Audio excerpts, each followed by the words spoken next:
Hey everyone, welcome to The Pulse, where we bring you the latest news, updates, and new game releases. Let's start off with some unfortunate news of indie game publisher Humble Games closing shop.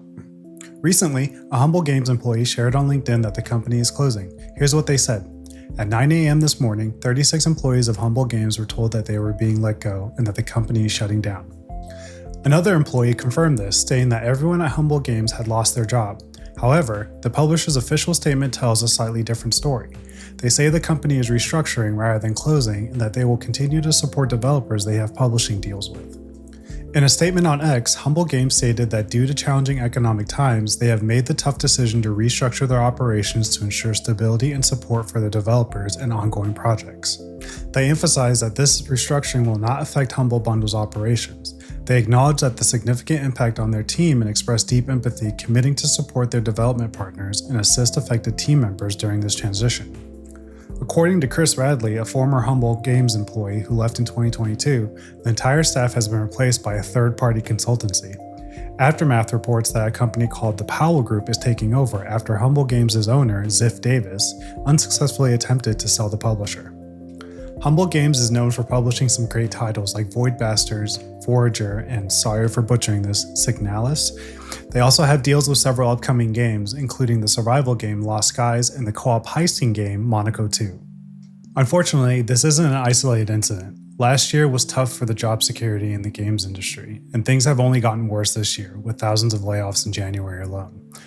The situation is a stark reminder of the volatility in the gaming industry. Our thoughts go out to all the employees affected by this news. Now let's shift our focus to France, where Red Art Games recently experienced a cyberattack that exposed player data. Despite this breach, Red Art Games assured its customers that none of their information has been leaked. They strongly advised customers to change their passwords used for their Red Art Games account once the website is back up, as well as any similar passwords used for other accounts. Red Art Games emphasized that if someone pretending to be from Red Art Games contacts you in the next few days, especially requesting money, bank details, or private information, do not share any of that. This would be a scammer trying to steal your information. To protect its customers, Red Art Games has closed its website. They apologize for the inconvenience and promise to share any relevant information in the coming days. Red Art Games did not name the group responsible for the security breach, but they are taking all necessary steps to keep their customers safe and informed. Now, let's turn our attention to some exciting news in the gaming world. Helldivers 2 is getting its biggest content update, titled Escalation of Freedom.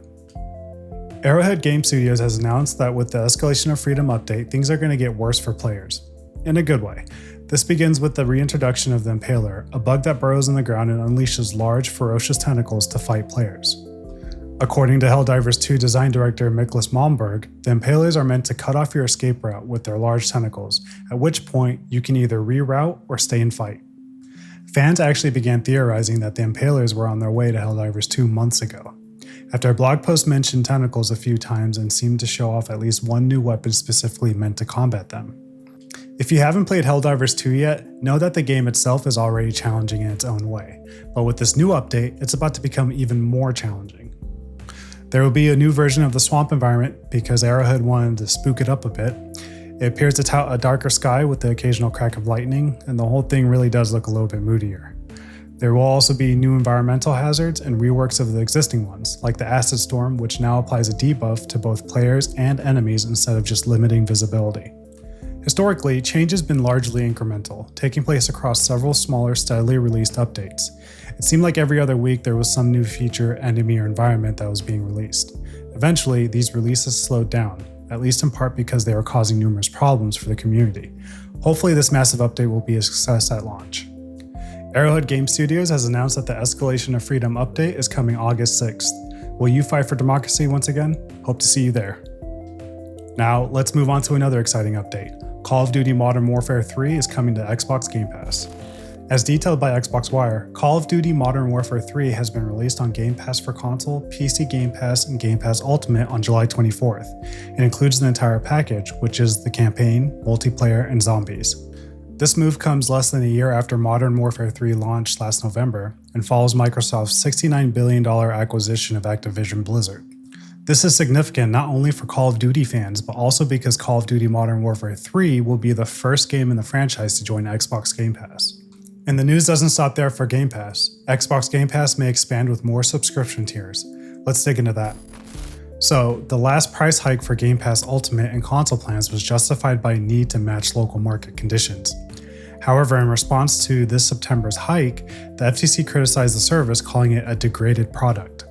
They argued that the new standard tier, which excludes day one launches for first-party games, causes consumer harm. With that in mind, a new report from Windows Central claims Microsoft is preparing to introduce more changes to Xbox Game Pass. Ahead of the September price hike for all tiers, it's now said that a cloud-only subscription is being explored. This plan is expected to be cheaper and more accessible than Game Pass Ultimate, but no specific price range has been mentioned. This cloud-only subscription seems to target non-Xbox owners and could allow players to stream titles they already own via Xbox Cloud Gaming. Additionally, Windows Central suggests that the Game Pass family plan might return. This plan, which was tested back in 2022, allowed 5 people to share a subscription for $25 a month. This would not only add another offering, but also provide more value to the consumer. So with that in mind, let's keep this going with another Game Pass related drop. It's common for Game Pass to bring multiple new games to its service on day one over a month, but it was rare to see it happen on a single day. Well, that's exactly what happened on Thursday, July 18th, as 2 very different RPGs hit PC Game Pass at launch: Flintlock: The Siege of Dawn and Dungeons of Hinterberg. Let's start with our top pick of the duo, Dungeons of Hinterberg. As the name suggests, the RPG mixes a vibrant art style, Zelda vibes, and enjoyable action combat while constantly making you feel like a true explorer. In the Austrian Alps, you explore 25 magical dungeons with various traversal methods and puzzle solving. Despite its general pleasant vibes, there's actually a compelling story woven into it, and there are plenty of interesting characters to interact with. Then there's Flintlock: The Siege of Dawn, which is certainly a tonal shift. Developer A44 has a track record of taking the typical formula of Souls-like games and twisting it into something unique, and they certainly replicated that with Flintlock. While not a full open-world experience, the 2 decently sized distinct maps, the exploration and the world building, make this game excellent. The game features smart traversal, compelling environmental design, and an aesthetic that feeds into the gunpowder fantasy. Have you guys checked out the game yet? If you have, tell me what you guys think. If you haven't, are you planning on checking it out now that it's on Game Pass? Let me know. Moving on to the next bit of news, No Man's Sky soars again as a new update prompts the biggest discount yet. The arrival of the World's Part 1 update has seen many already flocking back to action. Let's break down what's new. The comprehensive overhaul focuses on refreshing the universe across the board, affecting everything from weather effects to waves, flora, and fauna. It also introduces new technology, including a heavy mech with a flamethrower. The update also has a new expedition, which Hello Games founder Sean Murray says is inspired by Starship Troopers. No Man's Sky is currently 60% off on Steam through Monday, July 29th, meaning you'll pay just $23.99 down from its usual price of $59.99. This marks the first time the game has dropped by more than 50% of its base price, so if you've been tempted, now is a great time to jump in and see what it has to offer. PC Game Pass subscribers can also play No Man's Sky at no additional cost as part of the included library. Alright, so let's switch gears and talk about Apex Legends. Respawn has announced changes to the Apex Legends Battle Pass after community outcry. On July 8th, EA and Respawn Entertainment introduced a new Battle Pass system for Season 22, but it didn't go over well with the community. Let's break down what happened and the changes that Respawn is making in response to the backlash. Initially, EA decided to implement 2 Battle Passes for each split of the season, and neither could be purchased with the premium in-game currency, also known as Apex Coins. This meant that players could no longer use Apex Coins from the previous Battle Pass to purchase the next season's Battle Pass. Instead, players had to spend real money to unlock the Battle Passes. EA did clarify that players could unlock the first half of Season 22's Premium Battle Pass rewards by completing a set of challenges in the first 2 weeks of launch. However, the details were vague and left many players confused and frustrated. Splitting the Battle Passes into 2 almost meant doubling the cost of the full season. The total cost was $20 for both Premium Passes and $40 for the Premium Plus Passes. This change was met with significant negative feedback from the community. In fact, Apex's Steam store page was flooded with 76,000 mostly negative reviews at the time of reporting.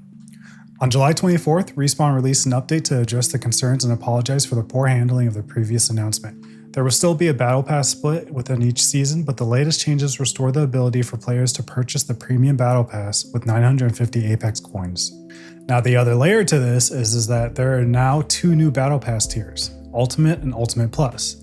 The Ultimate tier is similar to Premium but costs $9.99 and cannot be bought with Apex Coins. It gives players all the premium rewards, plus an instant unlock of 8 Apex packs and 1,200 crafting materials. The Ultimate Plus tier is the highest tier on the Battle Pass and includes all the rewards from Ultimate and Premium. It also offers double the exotic shards, 2 exclusive legendary skin variants, 8 Apex packs, 1,200 crafting materials, 10 Battle Pass level unlocks, and the unlocking of every legend in the game. This tier will cost essentially $20 and also cannot be bought with Apex coins. Respawn's update aims to address player concerns and make the Battle Pass system more accessible and rewarding. We'll see how the community responds to these changes in the coming weeks. Now, last but not least, let's move on to some significant news from the gaming industry. Bethesda has officially become the first Microsoft game studio to fully unionize. We'll also go over Blizzard's WoW development team also unionizing. Bethesda Game Studios has made Microsoft history as the first Microsoft game developer to fully unionize under the Communication Workers of America. Let's take a closer look at this groundbreaking development. Bethesda has officially formed a wall-to-wall union including artists, engineers, programmers, and designers. Microsoft has recognized the union, marking a major milestone in the gaming industry. The new union at Bethesda Game Studios will now negotiate a contract with Microsoft. Senior system designer Mandy Parker expressed the team's excitement, stating, "We are so excited to announce our union at Bethesda Game Studio and join the movement sweeping across the video game industry. It is clear that every worker can benefit from bringing democracy into the workplace and securing a protected voice on the job.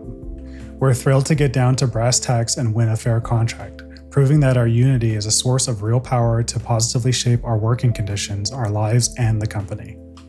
And the unionization efforts don't stop there. Activision Blizzard has also seen a surge in union efforts.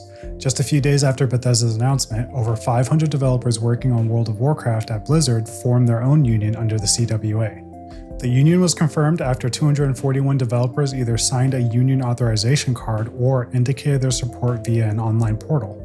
This follows previous unionization efforts within the company, including quality assurance workers at Raven Software, another subsidiary of Activision Blizzard. A statement from the Blizzard union organizers highlighted their commitment to improving working conditions and securing a stronger voice within the company. The new union will now work on negotiating a fair contract with Activision Blizzard. This wave of unionization within Microsoft and Activision Blizzard marks a significant step for workers' rights in the gaming industry. Coming up next, new game releases.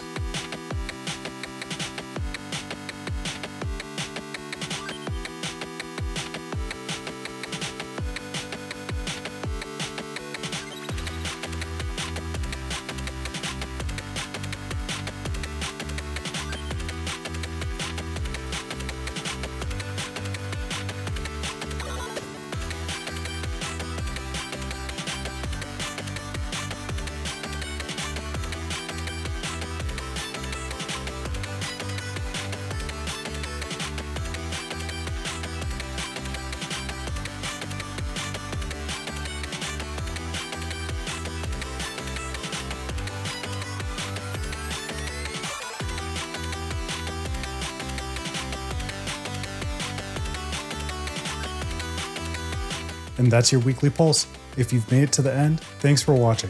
Drop a comment below and tell us what games you're playing and what you're looking forward to.